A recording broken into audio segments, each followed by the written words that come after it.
मुझे अभी याद है जब मेरा आंसर की आया था and I calculated my marks और I got 228, so I was very happy. उसके बाद मैं सिंपली बैठ के रिजल्ट का वेट किया and now I am realizing that I was wrong there and because of that I missed upon few opportunities I would से।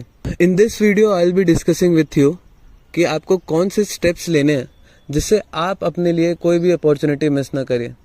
Answer की आ जाने का मतलब ये नहीं होता कि आपका रिजल्ट भी आ गया। You can calculate your marks and guess कि आप किस आउटकम पे हैं, but you still don't know your results.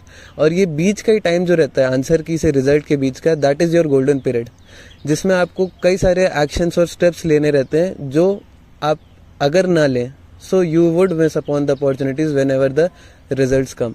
UGC net का आउटकम बेसिकली 3 ही हो सकता है, either you qualify for JRF, you qualify for assistant lecturership and you qualify either for PhD only। इसके आगे जो रास्ते रहते हैं वो बेसिकली 2 ही जगह जाते हैं फॉरेंसिक फील्ड के लिए, either you go for the assistant professor roles और you go for the researcher roles. तो इस वीडियो में मैं यही डिस्कस करूँगा कि इन दोनों दिशाओं में आगे बढ़ने से पहले what you need to do even before the results are declared, so that जब भी आपका रिजल्ट आए तो आप नेक्स्ट स्टेप्स लेने के लिए रेडी रहें, ना कि आप उस टाइम पे एक्ट करना चालू करें and get let like I got. सबसे पहला रहेगा कि आप अपना CV और रिसर्च प्रपोजल रेडी रखें। CV is basically your basic details, उसके बाद आपकी qualification details, any achievements that you had, any projects you participated और worked upon like your dissertation और एनी अदर प्रोजेक्ट, और उसके बाद आ जाते हैं आपके क्वालिफिकेशन सर्टिफिकेट्स और एक्सपीरियंसेस। इसका मैं एक बेसिक फॉर्मेट आपको प्रोवाइड कर दूंगा वर्ड डॉक्यूमेंट में, उसकी लिंक दे दूंगा जिसको आप डाउनलोड करके उसको एडिट करके आप अपनी CV बना सकते हैं।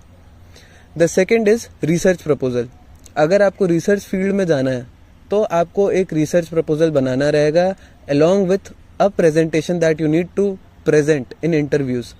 रिसर्च प्रपोजल में बेसिकली होता यह है कि आपके सबसे पहले जो आपका रिसर्च इंटरेस्ट रहेगा उसके बारे में लिटरेचर रिव्यू, उसके बाद उसका प्रेवलेंट रिसर्च गैप और उस रिसर्च गैप को आप कैसे ओवरकम करेंगे उसकी methodology. Second part is you have to get your documents updated and ready.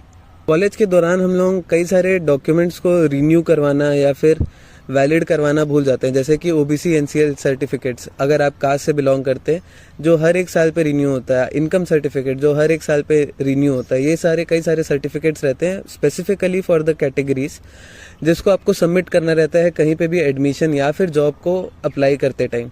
So it's better to get it ready now और उसको आप अभी बनने के लिए डाल दें, और जब आता है time so you have at least a valid certificate for that.